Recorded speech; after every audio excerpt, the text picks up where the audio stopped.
రాడు ఏ దోషాన్ని ఇస్తుందో ఏ ద్వారా ఇస్తుందో కానీ రాడు చాలా పడుతుంది. రాడు కడతారని నాకు విశ్వాసం ఉంది. దేవునికి స్తోత్రం. మీ విశ్వాసమే నిన్ను అనటమ్మా, మీ విశ్వాసమే మిమ్మల్ని బాగు చేసి కట్టలేదా, కట్టిందా కట్టలేదా? మన విశ్వాసంతో పాటించుదాం, దేవుడే కట్టిస్తాడు. దేవునికి స్తోత్రం. హల్లెలూయా.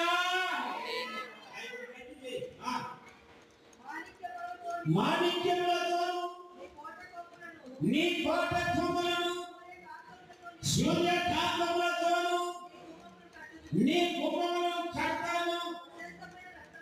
ప్రశస్తమైన రత్నాలు చూసారా? ప్రశస్తమైన రత్నాలు. రత్నాలు ఎక్కడున్నాయి? బైబిల్లో ఉన్నాయి. నీ గుమ్మ సూర్యకాంతములతోను ప్రశస్తమైన వస్త్రములతోను ప్రశస్తమైన అది కడతారు.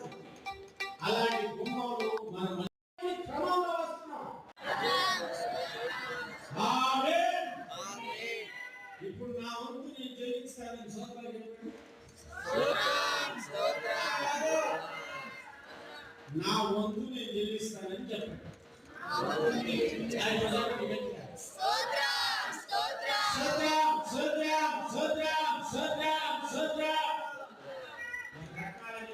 మీ దగ్గర అన్ని మీ దగ్గర ఉన్నాయి కనుక దేవుడు మందిరాన్ని, మన ఇల్లును మనం కట్టుకోవాలి. దేవునికి స్తోత్రం. హల్లెలూయా. నిక్కం 34వ అధ్యాయము 24వ వాక్యం. 34:24 ఏదైనా ఎల్లగొట్టి మీ పొలివేలను గొప్పగా చేస్తాను.